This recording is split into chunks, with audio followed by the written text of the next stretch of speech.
In other news, several transport groups call for government's aid for operators and drivers of public utility vehicles severely affected by oil price hike. However, they are optimistic that the next administration will provide resolution to this concern. Asher Kadapan Jr. explains why live. Yes, Asher, good evening. Go ahead. Good evening, Will. The groups MANIBELA and LABAN TNVS says they have not been losing hope. The challenges being encountered, particularly by the land transportation sectors, will come to an end. MANIBELA Chairman Mar Valbuena anticipates the incoming administration to come up with appropriate plans in resolving the issues that they emphasize are not only of their own, but also of the riding public who rely on the service they provide. Lagi po kaming umaasa.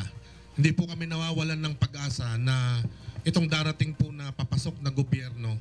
Kaya nga po yung panawagan natin, ngayon pa lamang po pag-aralan na po itong mga problema na ito para pag-upo po nila, sana may dala-dala na po kayong solusyon. Today, the said transport groups expressed their appeal to the government to answer the call of distress of drivers and operators of public utility vehicles. They explained that this sector were hardly hit by the series of price increase of petroleum products since the beginning of the year, barely leaving them with sustainable revenue. Mas malaki pa po yung buwis na naibibigay natin sa gobyerno kaysa po doon sa naiuwi namin sa aming pamilya. Mas malaki po yung kinikita ng mga gasoline station kaysa po doon sa maghapon naming pamamasada.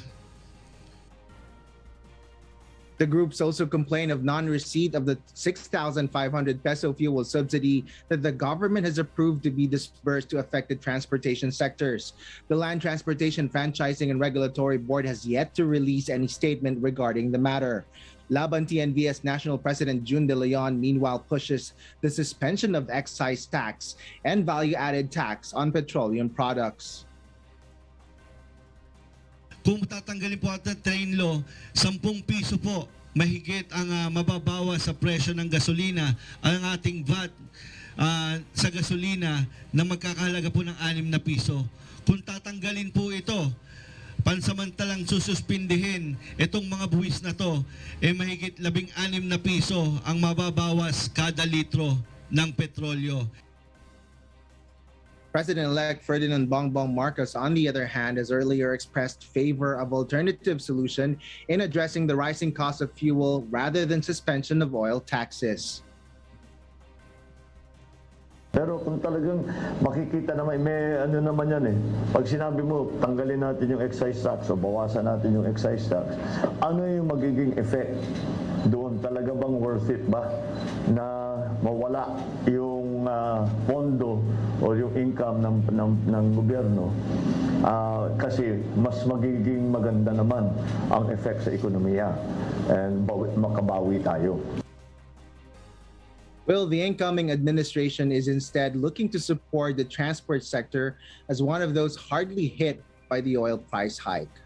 Will? Yes, thank you. Asher Kadapan Jr. reporting live from Quezon City.